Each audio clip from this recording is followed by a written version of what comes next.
Well, we finally have peace in Gaza, perhaps. President Trump declared that Hamas and Israel have agreed to the first phase of his peace plan. It's unclear if this final agreement includes all 21 points of his original proposal from last week. Here's Trump's Truth Social post about it. It says, I'm very proud to announce that Israel and Hamas have both signed off on the first phase of our peace plan. This means that all of the hostages will be released very soon, and Israel will withdraw their troops to an agreed-upon line as the first steps towards a strong, durable, everlasting peace. All parties will be treated fairly. This is a great day for the Arab and Muslim world, Israel, and all surrounding nations, and the United States of America. And we thank the mediators from Qatar, Egypt, and Turkey who worked with us to make this historic and unprecedented event happen. Blessed are the peacemakers. Ooh. Well, now Haaretz is reporting that the hostages will be released within the next day or so. They're saying 72 hours. We don't know from exactly when. And that the IDF will begin withdrawing in the next 24 hours. Hopefully, they have a map of where they will withdraw, because as of Wednesday, they said, we don't know actually where to withdraw from. All we have is social media posts from President Trump, which would kind of be comical because they're like, we don't know what's going on. We just check our social media feed. No official instructions. There's no from envoy their commanders. Like Steve Witkoff didn't where hand them. Where do we go? Okay, well, they just look at this map, right? Do you see the map from President Trump's tweet from last week when he had initially announced this plan? The blue line is where the IDF is now. The yellow line is the first withdrawal line. The red line is where they say that the IDF will be pushed back later. Now, if you look at the third line, it says the buffer zone. Now, we've told you many, many times about how Israel's occupation of Gaza after October 7th started by them creating that buffer. What was there before was factories, agricultural farms, other types of food facilities, and they destroyed it systematically one by one in order that the Palestinians could no longer feed themselves, so that their assault would be successful once they started to move inward. So what is there now is where the Israelis will be, used to be, farm, food, any kind of any systems that they could use to actually support their country or the, what would we call it, their goal of a country. And so Israel intends to stay there, which means there should not be any kind of sustainable Palestinian state there unless they can rebuild their food and factory there, olive trees and whatnot. Again, I refer you to the report from Breaking the Silence, which is a group of former IDF soldiers who said from the horse's mouth what they've done. So if Israel President Trump said Israel's not going to occupy Gaza, but in that map, if we can refer to it again, that third line is where they intend to stay along the borderlands, which they created intentionally early in the conflict. And so that's not occupying Gaza. Do you see what I'm saying here? I mean, take a look there, this peripheral line. So again, also a few other things we don't know. Will the Palestinian prisoners be released? They are just as much hostages as the Israelis who are being held by Hamas. What happens to them? The number that we've been given does not include the roughly 4,000 Palestinians already in custody prior to October 7th due to Israel's illegal practice of administrative detention, meaning their well-being remains a question mark if they're even still alive. The Jerusalem Post is reporting that Hamas has given a list of who they want back, but the world doesn't care about them. They only care about the Israeli hostages. We've talked about that many times. So will this peace deal hold? We're going to ask Colonel Macgregor, who is one of the most prescient voices on this, and he usually is right when it comes to these types of things. So thank you for coming back to Redacted, sir. Great to see you, Colonel. It's always... All right, let me read to you... Question. Great to... Sorry, a little. No, we had a little bit of delay. Let me read. So President Trump seems pretty jubilant about this, tweeting, "This is a great day for everyone. Peacemakers need to be blessed." Netanyahu posts this: "A great day for Israel. Tomorrow I will convene the government to approve the agreement and bring all of our dear hostages home," which, as we've reported on the show before, he hasn't seemed to really care about the hostages, and the families that are in Israel who've been protesting him have been echoing those sentiments. He says, "I think the heroic soldiers of the IDF and all the security forces, thanks to those who courage and sacrifice, we have reached this day. I thank from the depths of my heart President Trump, his team, for their mobilization for the sacred mission of releasing our hostages. With the help of the Almighty, together we will continue to achieve our goals and expand peace with our neighbors. So achieve all of our goals. What are the goals? The goals for the Israelis is ultimately the complete destruction of the Palestinian people, either in Gaza or on the West Bank. I don't think that goal has changed at all. I think what we're seeing right now is an agreement that will be initially approved and celebrated until all the hostages are delivered. And then I think the Israelis will find some reason to back out of it, and we'll be back to where we were. That's my best and most optimistic forecast. Well, can we refer to the map again? This is the map that President Trump proposed last week, which is initial withdrawal to the yellow line, then the red line, and then the peripheral has permanent Israeli IDF presence in Gaza, unless I'm reading this wrong. So him saying Israel will not occupy Gaza, except they will secure the border. What do you make of that? And am I reading this wrong? No, and I think this is to ensure that there is no Palestinian state. Remember, implicit in all of this is now a two-state solution. I've never believed that such a thing was really possible. I think these two are in a death grip and a fight to the death. So I see this as temporary. I think President Trump has really pushed hard, and I give the president credit for getting this far, but I think it's not going to work. So whatever happens, it's going to happen after he makes his speech to the Knesset and leaves Israel. Down the line, it will fall apart. There is no interest on the part of Mr. Netanyahu or his coalition, or for that matter, most Israelis, to sign on for this thing. They will have lost the war for all intents and purposes if they do. Netanyahu, of course, as we recounted yesterday on the show, prior to October 7th, hundreds of thousands of Israelis in the street demanding that he resign because of his corrupt government, because of his power grab with the judiciary. All of that was forgotten after October 7th, of course, but that sentiment still exists. And so I think it's been well reported that once these hostages are returned, and if there is to be an end to the war, would that ultimately mean the end of Netanyahu? And therefore, there's no chance that he's going to go along with this ultimately. Well, I think part of the reason for President Trump's visit is to strengthen Netanyahu. Let's not be confused here. The two men are linked in every sense of the word. And President Trump is not interested in seeing Netanyahu replaced by somebody else. This is the man he's doing business with. He's confident that Netanyahu can deliver for him. I think Netanyahu is ultimately going to do what he wants to do and what he thinks is in the interest of Israel. And again, I don't see how this agreement in any way, shape, or form does more than provide a temporary respite from the war. Hamas has lots of cash. Hamas continues to fight all up and down the Gaza Strip. If the Israelis show up somewhere for any length of time, they're under attack. Hamas has replenished its losses. And the three parties, the Egyptians, the Turks, and I guess it's Jordan, I can't remember now, they're all He mentions the Qataris. Yeah, excuse me, the Qataris, they're all in this together. Nobody is neutral. We're not neutral. We're absolutely trying to do everything in our power to help and secure Israel. But Israel wants more. It's not satisfied with a new arrangement that effectively codifies the existence of the Palestinian state. And if they sign on for this agreement and they live up to it, they're going to get a two-state solution, which is something they adamantly oppose.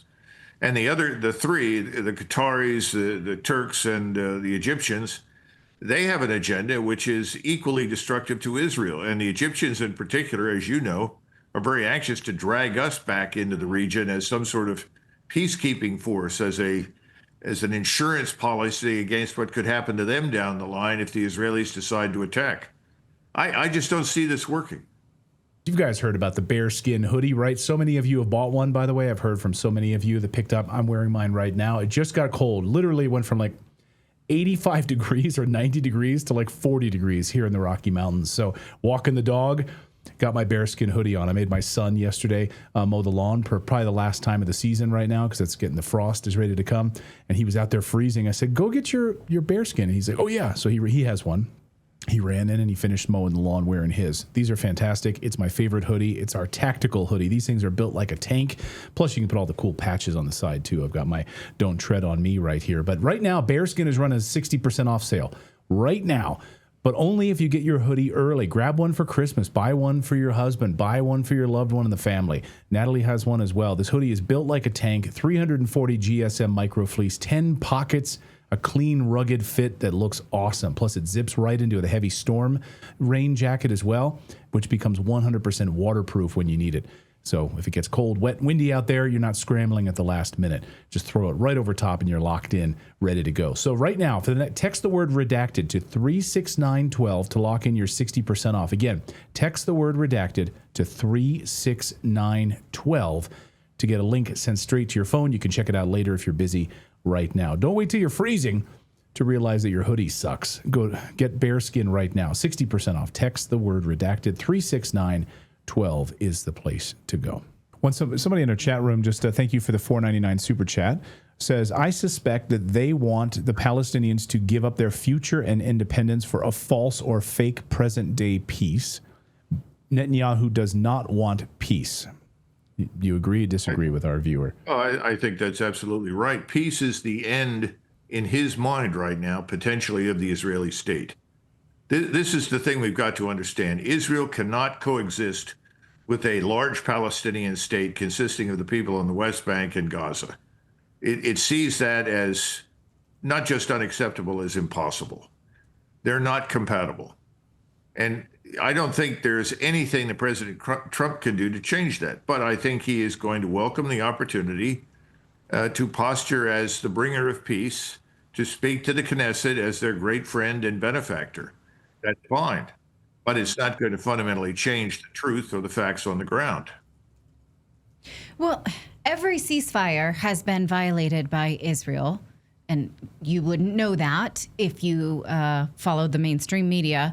But now the talking points for the Zionist supporters will be, we signed the peace deal, we tried, we got the hostages back, but Hamas did X, so we had to keep going.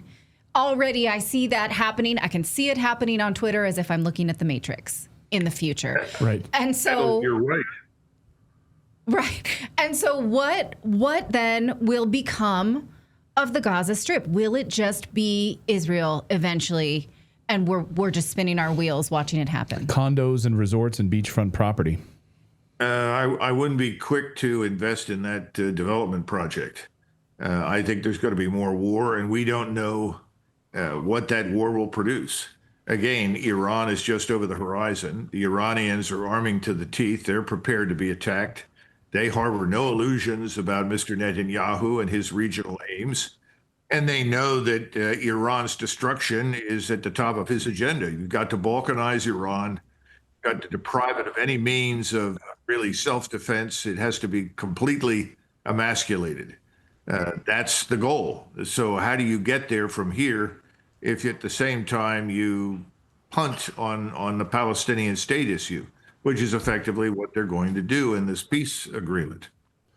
On the show, Colonel, you and I have talked about, and we've reported this many times, we've talked about the Greater Israel Project. One of our viewers, I guess, is surprised that we would talk about it. He said, you guys will never hear Redacted talk about the Greater Israel Project, which we've literally done interviews about. Yes, right here on the show.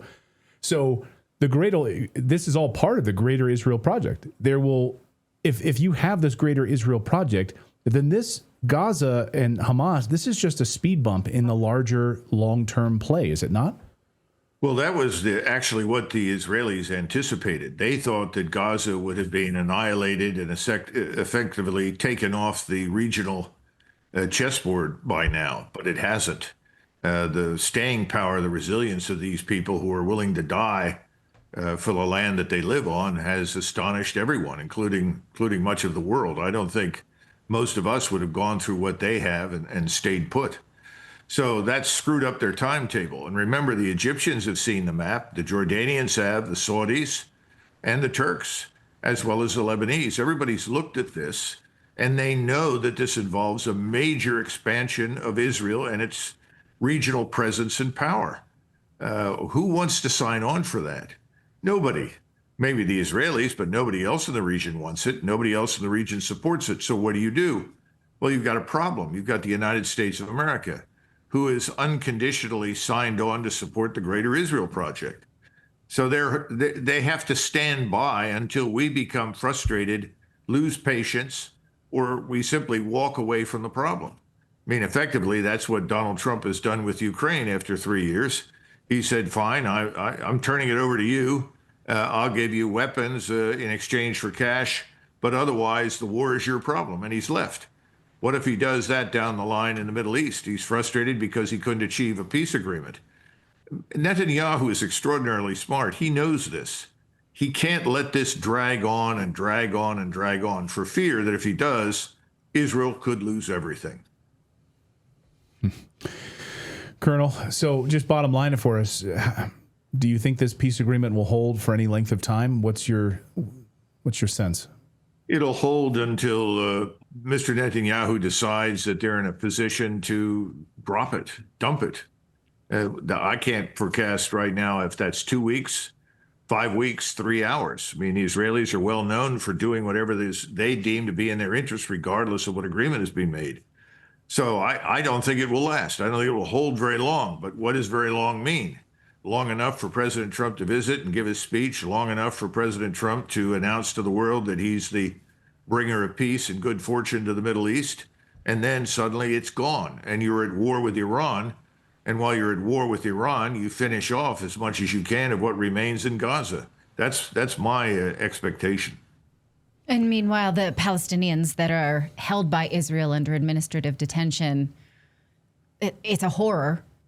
And so the Israeli hostages will be released eventually. I think that we can all agree that is going to happen. The Palestinian hostages, it's just, is there any way to comfort ourselves that any of them will be released and safe? No, and these people are considered Amalek. They're considered to be animals, so they're treated as animals.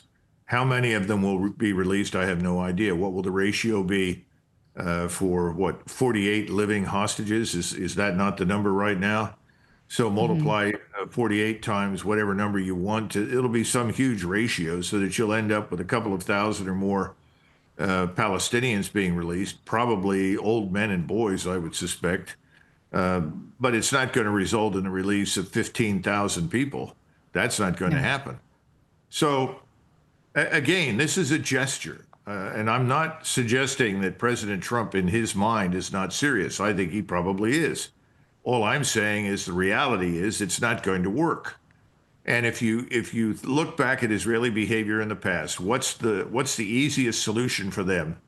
You go to war with Iran to try and annihilate Iran. You bring us into the fight to try and finish the job for you. In the meantime, you also turn on the Gaza Strip and try to finish the job there, and then continue to move incrementally on the West Bank until finally, at some point in the distant future, everybody's gone.